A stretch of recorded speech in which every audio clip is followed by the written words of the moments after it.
2রা October conference ফজিলাত থেকে বলছি শহীদুল আলম। আমরা গতকালকে ঝড়ের ভেতর দিয়ে গিয়েছিলাম, কিন্তু এখন ঝড় কমেছে। ক্যাপ্টেন দ্রুত জাহাজ এগিয়ে নিয়ে যাচ্ছিলেন ঝড়ের আগে যাওয়ার জন্য।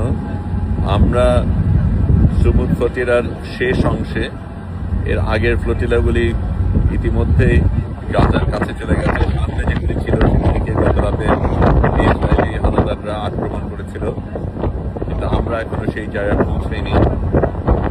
গতকালকে সমুদ্রে একটা তুরস্কের নৌজাহাজ আমরা দেখেছিলাম, কিন্তু সেটা দূরেই থেকেছিল।